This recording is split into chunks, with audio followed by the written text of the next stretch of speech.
Good morning बच्चों। मैं doctor Nitika Singh आज आपको पढ़ाने जा रही हूँ रिप्रोडक्शन इन एल्गी, शैवालों में जनन। हम पढ़ रहे थे जनरल कैरेक्टर्स ऑफ एल्गी, शैवालों के सामान्य लक्षण, जिसमें हम हैबिटेट या आवास, थैलस ऑर्गेनाइजेशन या थैलस का संगठन, सेल स्ट्रक्चर या कोशिका संरचना पढ़ चुके हैं। अभी हमें 2 टॉपिक और पढ़ने हैं जनरल कैरेक्टर्स में, जिसमें पहला है रिप्रोडक्शन इन एल्गी और दूसरा है लाइफ साइकिल या जीवन चक्र। तो आज हम पढ़ने जा रहे हैं रिप्रोडक्शन इन एल्गी, शैवालों में जनन। The reproduction in algae takes place by 3 means. शैवालों में जनन के 3 तरीके होते हैं मुख्य रूप से, जिसमें से पहला तरीका होता है वेजिटेटिव रिप्रोडक्शन या कायिक जनन। दूसरा होता है एसेक्सुअल रिप्रोडक्शन या अलैंगिक जनन। तीसरा होता है सेक्सुअल रिप्रोडक्शन या लैंगिक जनन।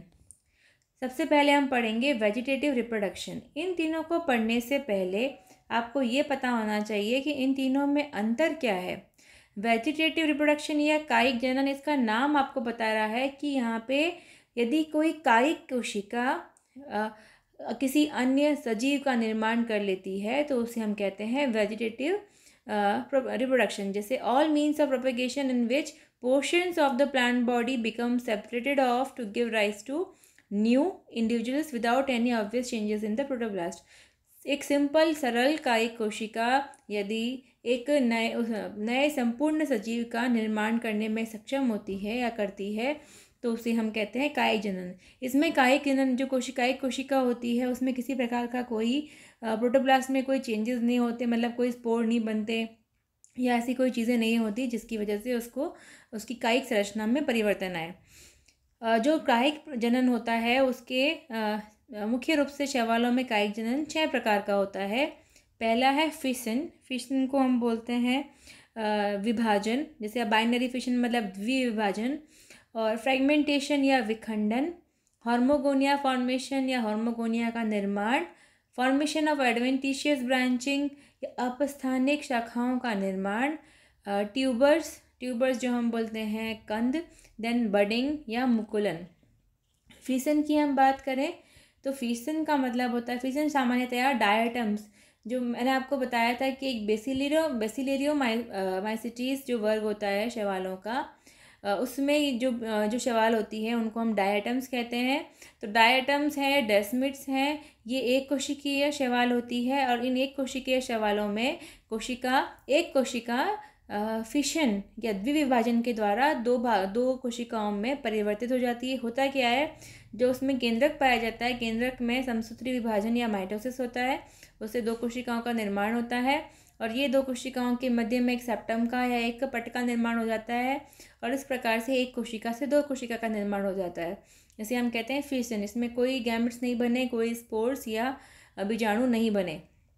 देन फ्रेगमेंटेशन या विखंडन, जो भी तंतुनुमा शैवाल होती है या फिलामेंटस एल्गी होती है, हम पढ़ चुके हैं ऑलरेडी थैलस ऑर्गेनाइजेशन में कि बहुत ज़्यादातर जो शैवाल होती है वो तंतुनुमा या फिलामेंटस ही होती है। इन तंतुनुमा शैवालों के अंदर जो इनके तंतु या इसके जो फिलामेंट होते हैं वो छोटे छोटे खंडों में या फ्रेगमेंट्स में विभाजित हो जाते हैं, जो कि ये छोटे छोटे खंड या फ्रेगमेंट पुनः नए थैलस का निर्माण करने में सक्षम होते हैं। इसे हम कहते हैं फ्रेगमेंटेशन किसके द्वारा होता है, ये किसी भी प्रकार के मैकेनिकल प्रेशर, मतलब जैसे कुछ दबाव पड़ा और उसके टुकड़े हो गए थैलस के तो उससे नया थैलस बन जाएगा फ्रेगमेंट से, या फिर कोई इंसेक्ट बाइट के द्वारा भी हो सकता है। इसके उदाहरण सभी तंतुनुमा शैवाल है, जैसे यूलोथ्रिक्स, स्पाइरोगाइरा, ओडोगोनियम, जिग्निमा, ऑसिलेटोरिया। तो ये हो गया विखंडन या फ्रेगमेंटेशन। देन हार्मोगोनिया फॉर्मेशन, जब मैंने आपको यूनिट 1 में ब्लू ग्रीन एल्गी या साइनोबैक्टीरिया पढ़ाया था तो मैंने आपको बताया था कि उसमें हार्मोगोनिया फॉर्मेशंस होते हैं। नॉस्ट्रक की हमने बात की थी, तो नॉस्ट्रक में कुछ कोशिकाएं, कायिक कोशिकाएं हार्मोगोनिया में कन्वर्ट हो जाती हैं। हार्मोगोनिया में भी formed at the place of heterocyst in the filament, वहाँ पे कुछ लाइंस के रूप में भी बन जाती है हार्मोगोनिया। इसको हम डिटेल में नहीं पढ़ेंगे क्योंकि हम ऑलरेडी पढ़ चुके हैं। तो सामान्यतया साइनोबैक्टीरिया में हार्मोगोनिया के निर्माण के द्वारा कायिक जनन होता है। देन एडवेंटिशियस ब्रांचिंग या अपस्थानिक शाखाएं, कुछ शैवालों में जैसे कि कारा आपके सिलेबस में भी आप पढ़ेंगे इसको। तो जो कारा में राइजोइड्स पाए जाते हैं, जिनको हम मूलाभास कहते हैं। मतलब एक्चुअल जो मूल होती है, तो जड़ होती है, उसको हम रूट कहते हैं या मूल कहते हैं। लेकिन ये एक्चुअल जड़ें नहीं होती, क्योंकि ये रेडिकल या मूलांकुर से नहीं निकलते, इसलिए इनको मूल नहीं, मूलाभास या राइजोइड्स कहते हैं। So, adventitious branches like Protonema develops on the rhizoids of Chara. On detachment, they form a new thalli. जो कैरा के अंदर राइजोइड्स होते हैं, वहाँ पे प्रोटोनीमा जैसी कुछ एडवेंटिशियस ब्रांचेस निकलती हैं और ये नए थैलस का निर्माण करने में सक्षम होती है। इसके अतिरिक्त डिक्टियोटा या फ्यूकस जैसे जो बड़ी शैवालें होती है फियोफाइसी वर्ग की, इनमें भी एडवेंटिशियस ब्रांचिंग के द्वारा क्या होता है, कायिक जनन होता है। देन ट्यूबर्स, कैरा में ही जो लोअर नोड्स होते हैं और जो राइजोइड्स होते हैं, वहाँ पे ट्यूबर के समान गोलाकार संरचनाएं बनती हैं, जो कि फूड का स्टोरेज या भोजन के संग्रहण का कार्य करती हैं और अपने मदर प्लांट से अलग होने के पश्चात ये नए प्लांट का निर्माण करने में सक्षम होती है। तो ट्यूबर्स के द्वारा का भी राइजोइड्स में ही होता है। देन बडिंग या मुकुलन आपने ईस्ट में देखी होगी। ईस्ट तो एक कवक होती है, वो शैवाल नहीं है, पर कुछ शैवालों में जैसे प्रोटोसाइफोन, इसमें बडिंग या मुकुलन के द्वारा छोटी छोटी वेसिकल्स बनती हैं और ये अलग होकर नए थैलस का निर्माण करती है। तो ये बात हुई किसकी, 6 प्रकार के हमने कायिक जनन के प्रकार पढ़े शैवाल में। अब हम पढ़ रहे हैं एसेक्सुअल रिप्रोडक्शन या अलैंगिक जनन। तो पहले ये समझते हैं कि कायिक जनन में और अलैंगिक जनन में क्या अंतर है। देखिए, कायिक जनन में कोशिका के प्रोटोप्लास्ट में किसी प्रकार का कोई परिवर्तन नहीं हुआ था, लेकिन अलैंगिक जनन में कोशिका के प्रोटोप्लास्ट में परिवर्तन होता है और इसका रिजुविनेशन हो जाता है। रिजुविनेशन का मतलब इसका पुनर्जनन, मतलब उसमें पुनः से एक वापस से क्षमता का उत्पन्न होना, तो हो जाएगा रिजुविनेशन हो जाता है किसका, प्रोटोप्लास्ट का। Fertilisation and fusion of nuclei does not place. तो यहाँ पे प्रोटोप्लास्ट में परिवर्तन तो होता है, लेकिन युग्मकों का संलयन नहीं होता, जो कि नर और मादा युग्मक का संलयन होता है लैंगिक जनन में, वो अलैंगिक जनन में नहीं पाया जाता। केवल क्या होता है, वापस रिपीट करती हूँ, प्रोटोप्लास्ट में चेंजेस आते हैं, प्रोटोप्लास्ट का रिजुविनेशन हो जाता है।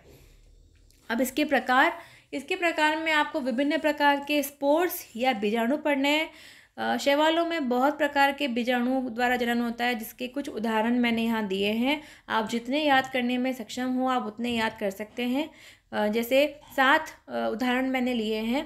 पहला है जूस्पोर। इसके नाम आपको हिंदी में की बजाय इंग्लिश में ही याद करने पड़ेंगे, क्योंकि हिंदी के नाम सबके अवेलेबल ही नहीं है। Zoospore, aplanospore, hypnospore, tetraspore, autospore, akinete, exospore and endospore. अब इनमें अंतर आप बस समझ लेंगे तो आप इनको बता पाएंगे और उनका उदाहरण कि इसमें पाए जाते हैं। जूस्पोर ये बहुत कॉमन है। जू मतलब चल, स्पोर मतलब बीजाणु। तो ये ऐसे बीजाणु होते हैं जो कि फ्लैजिला युक्त या चल बीजाणु। चलने की क्षमता कैसे होगी, क्योंकि इन पे फ्लैजिला पाया जाएगा या कशाभिकाएं पाई जाएगी। इनका निर्माण कहाँ होता है, इनका निर्माण ज़ूस्पोरेंजियम में होता है। फ्लैजिला की संख्या तथा उसकी पोजीशन, उसकी स्थिति अलग अलग शैवालों में अलग प्रकार की होती है। जैसे ये बाईफ्लैजिलेट या द्विकशाभिकी होता है क्लेमाइडोमोनास में।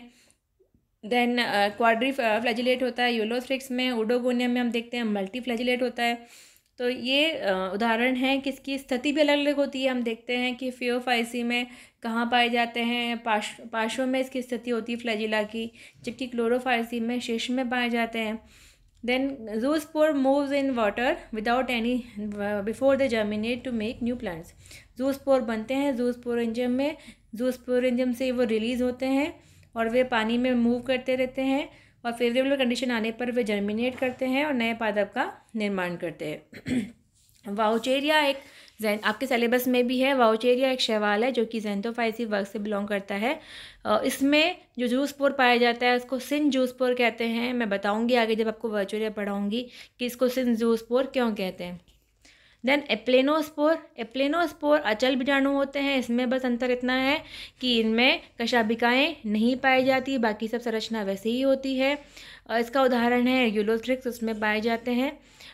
देन हिप्नोस्पोर, कुछ एप्लेनोस्पोर के ऊपर एक मोटी झिल्ली या मोटी भित्ति बन जाती है। जैसे उदाहरण है पीडियास्ट्रम। पेडियस्ट्रम में हिप्नो जो स्पोर बनते हैं उनको हिप्नोस्पोर कहते हैं। मतलब जू स्पोर से फ्लैजिला हट गए तो क्या बन गए? एप्लेनोस्पोर। एप्लेनोस्पोर के ऊपर एक मोटी भित्ति आ गई तो क्या बन गया? हिप्नोस्पोर। देन टेट्रास्पोर। अब कुछ लाल शैवाल जैसे कि पॉलीसाइफोनिया, ये भी आपके सिलेबस में है। यहाँ पे जो खुद स्वयं पादप होता है, शैवाल होती है, वह डिप्लॉयड या द्विगुणित होती है। वो द्विगुणित होती है तो उसमें द्विगुणित पादप पे अर्धसूत्री विभाजन के द्वारा अगुणित स्पोर्स का निर्माण होता है, जिनको हम टेट्रास्पोर कहते हैं। वापस बोलती हूँ, द्विगुणित पादप पर अर्धसूत्री विभाजन के द्वारा अगुणित स्पोर्स का निर्माण होता है या हैप्लॉइड स्पोर्स का निर्माण होता है, जिसे हम टेट्रास्पोर कहते हैं। So these are found within tetrasporangium usually by meiosis. मैं बता चुकी हूँ आपको, द्विगुणित पादप पर टेट्रास्पोरेंजियम बनती है, जिसके अंदर अगुणित विभाजन के द्वारा किसका निर्माण होता है? टेट्रास्पोर्स का निर्माण होता है। तो ये हो गया टेट्रास्पोर। तो इसमें आपको बस पॉलीसाइफोनिया याद रखना है और द्विगुणित पादप याद रखना है। देन ऑटोस्पोर। ऑटोस्पोर में ये है कि बिल्कुल कॉपी बन जाएगी किसी भी स्पोर की। The autospores are aplanospore like structure, these are similar to the parent cell. इसमें जो याद करने की वाली क्या बात है? These are similar to the parent cell. बिल्कुल जो मदर सेल होती है या मातृ कोशिका से बिल्कुल समानता रखने वाले जो स्पोर होते हैं उनको हम ऑटोस्पोर कहते हैं। उदाहरण है chlorella सिनेडेस्मिस। These autospores acquire all characteristic of parent cells before their discharge from sporangium। इसमें सभी लक्षण होते हैं पेरेंट कोशिका के। देन एकाइनिड्स। एकाइनिड्स आप पढ़ चुके हैं ऑलरेडी साइनोबैक्टीरिया में। साइनोबैक्टीरिया में जब अनफेवरेबल कंडीशन आती है तो वहाँ पे सुप्त बीजाणु, देखिए हिप्नोस्पोर अलग है, एकाइनिड का निर्माण होता है क्योंकि ये नॉन मोटाइल होते हैं और इनके ऊपर ये एप्लेनोस्पोर के समान ही होते हैं, लेकिन इन पे बहुत मोटी भित्ति होती है जो कि सुप्तावस्था में रहने में इनकी हेल्प करती है। और जैसे ही कोई फेवरेबल कंडीशन आती है ये पुनः जर्मिनेट होके नए थैलस का निर्माण करते हैं। तो ये होगा एकाइनिड। देन एक्सोस्पोर एंड एंडोस्पोर, बही बीजाणु तथा अंतर बीजाणु। तो जो ये भी साइनोबैक्टीरिया में ही बनते हैं। In many blue green algae और cyanobacteria the protoplast divides to form special type of non motile spores known as endospores. और यहाँ पे क्या होता है? एंडोस्पोर मतलब किसी कोशिका के अंदर बनने वाले स्पोर, और एक्सोस्पोर मतलब कोशिका से थोड़ा सा जो प्रोटोप्लास्ट है वह बाहर की ओर अतिवृद्धि कर लेता है और बाहर की तरफ स्पोर का निर्माण होता है, इसको बोलते हैं एक्सोस्पोर। तो एंडोस्पोर का उदाहरण है डर्मोकार्पा जो कि साइनोबैक्टीरिया है, और एक्सोस्पोर का निर्माण है का उदाहरण है कैमियोसाइफोन। तो कैमियोसाइफोन में एक्सोस्पोर्स बनते हैं। तो आप इसको संक्षिप्त में याद कर सकते हैं, आपको जितने भी याद हो पाएँ। देन लास्ट एंड सबसे इम्पॉर्टेंट जो है वो है सेक्सुअल रिप्रोडक्शन या लैंगिक जनन।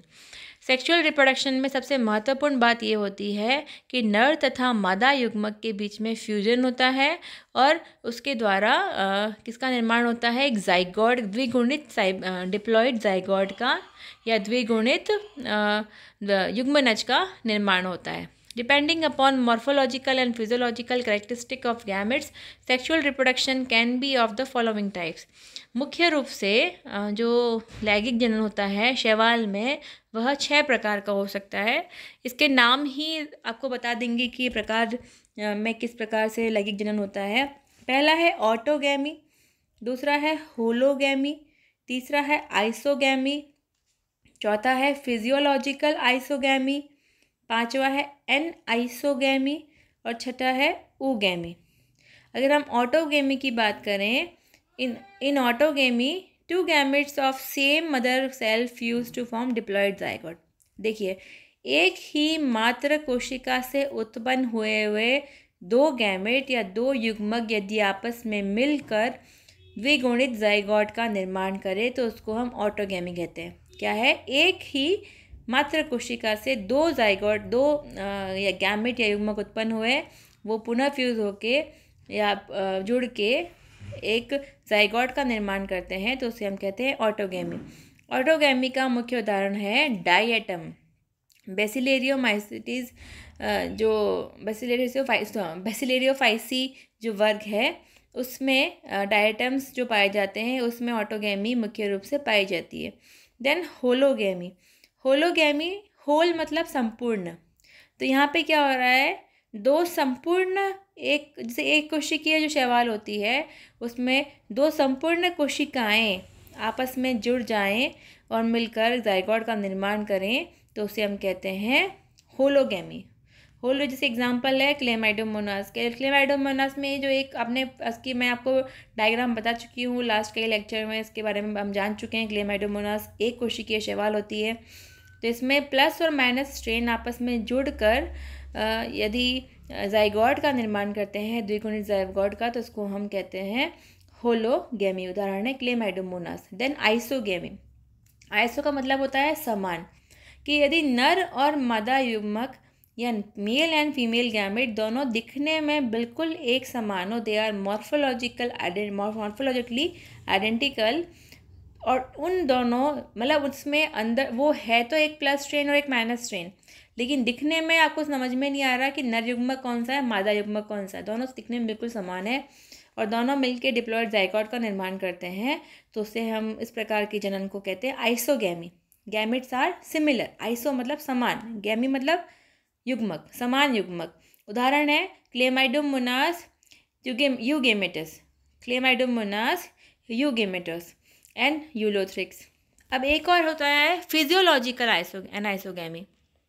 अब इसमें क्या चीज़ हो रही है, दिखने में तो हमको पता है कि दोनों की संरचना बिल्कुल समान लग रही है, हम नहीं पहचान पा रहे हैं कि नर युग्मक कौन सा है, मादा युग्मक कौन सा, लेकिन दोनों की फिजियोलॉजी में अंतर है। फिजियोलॉजी मतलब कार्यकी में। कैसे कि जो नर युग्मक है वो बहुत अधिक एक्टिव है और जबकि मादा युग्मक बहुत ज़्यादा इनएक्टिव है। नर युग्मक जो हमको एक्टिव दिखाई देता है और जबकि मादा युग्मक इनएक्टिव होता है। दिखने में दोनों एक समान है, तो हम पहचान सकते हैं कि दिखने में समान होने पर भी उनकी कार्यकी के द्वारा हम पहचान सकते हैं कि नर युग्मक कौन सा है, मादा युग्मक कौन सा है। जबकि आइसोगैमी में हम किसी प्रकार से पहचान नहीं सकते कि नर युग्मक कौन है और मादा युग्मक कौन है। ओके, तो फिजियोलॉजिकल एनाइसोगैमी में, in physiological anisogamy gametes are similar in morphological characters, they show physiological variations with plus and minus strain. Okay, then anisogamy. Anisogamy में सिंपल सी चीज़ है कि एनाइसोगैमी से में जो गैमेट्स है दे आर नॉट सिमिलर, दोनों की मॉर्फोलॉजी में अंतर होता है। In anisogamy the fusing gametes are morphologically as well as physiologically different. कार्यकी भी अलग है और अकार्यकी भी उनकी अलग है। Morphology and physiology both are different. These are formed in different gametangia, वे अलग अलग प्रकार की युग्मक धानियों में बनते हैं। द माइक्रोगैमेट्स और male gametes are smaller, active and formed in large number. जो माइक्रोगैमेट या फिर लघु युग्मक या मेल गैमेट होते हैं वो पहली बात तो छोटे होते हैं आकार में, ज़्यादा एक्टिव या ज़्यादा सक्रिय होते हैं और वो बहुत अधिक संख्या में बनते हैं। तीन चीज़ें, पहला छोटे होते हैं, अधिक सक्रिय होते हैं और बहुत अधिक संख्या में बनते हैं। जबकि जो फीमेल गैमेट है वो कम एक्टिव होते हैं, वो बड़े होते हैं आकार में और वो बहुत कम संख्या में बनते हैं। इसका उदाहरण है एनाइसोगैमी का पेंडोराइना, क्लेमाइडोमोनास ब्राउनी। अब इसमें एक चीज़ और है कि ये दोनों जो गैमेट्स होते हैं दे बोथ हैव फ्लैजिला, वो दोनों गमन करते हैं, दे आर मोटाइल। अब लास्ट और सबसे एडवांस या सबसे विकसित प्रकार है जिसको हम कहते हैं ऊगैमी। ऊगैमी जिसको हम विषम बीजाणुकता कहते हैं। अगर हिंदी की बात करें तो असम बीजाणु, सम बीजाणु, ये सब वर्ड दे रखे हैं, तो आपको जो आसान लगता है वो पढ़ सकते हैं। विषम बीजाणु, असम बीजाणु।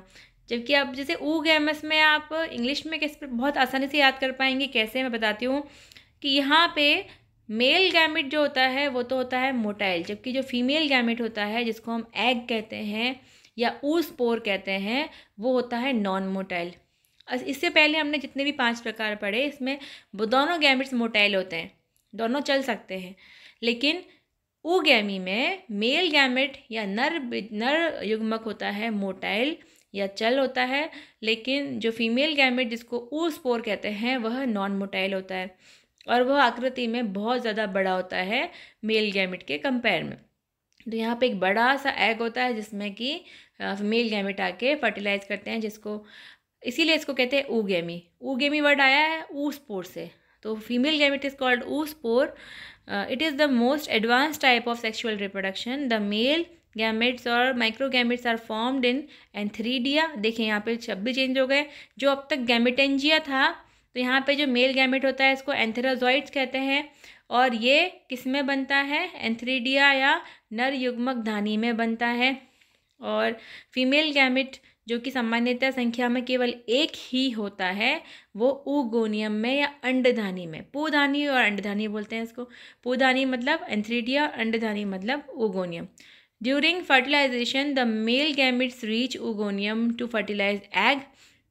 जब भी सेक्सुअल फर्टिलाइजेशन या उसमें युग्मकों का संलयन होता है, तो उस समय क्या होता है कि जो मेल गैमेट है वो oogoनियम के पास में आते हैं, उसको फर्टिलाइज करते हैं।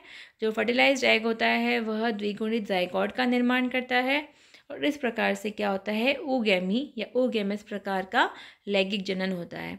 इसका उदाहरण है वॉल्वॉक्स, ऊडोगोनियम, कारा, सारगेसम, पॉलीसाइफोनिया। मतलब अधिकांशतः जो भी आप पढ़ने जा रहे हैं अपने सिलेबस में, उसमें किस प्रकार का लैंगिक जनन पाया जाएगा? oogamous प्रकार का। ओके, तो ये है मुख्य रूप से जो हमने पढ़े विभिन्न प्रकार के जनन, types of reproduction in algae, जिसमें हमने तीनों पढ़े हैं। हम वापस शॉर्ट में देख लेते हैं। कायिक जनन जो कि 6 प्रकार का होता है। Fission, fragmentation, hormogonia, adventitious branching, tubers, budding, ये 6 प्रकार के कायिक जनन हम पढ़ चुके हैं। एसेक्सुअल रिप्रोडक्शन के अंदर हमने स्पोर्स पढ़े थे, मुख्य रूप से 7 प्रकार के या 8 प्रकार के स्पोर्स बनते हैं। Zoospore, aplanospore, hypnospore, tetraspore, autospore, akinete, exospore and endospore. Sexual reproduction की बात करें तो मुख्य रूप से 6 प्रकार का होता है। ऑटोगैमी, ऑटोगैमी में क्या होता है? मैंने बताया था, एक ही कोशिका से उत्पन्न 2 गैमेट फ्यूज हो जाते हैं। Then hologamy, then isogamy, physiological anisogamy, anisogamy and oogomy।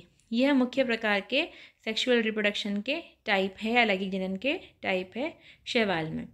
अब इसके बाद जो लास्ट टॉपिक है, जो कि है लाइफ हिस्ट्री या जीवन चक्र शैवालों का, वो हम पढ़ेंगे। धन्यवाद।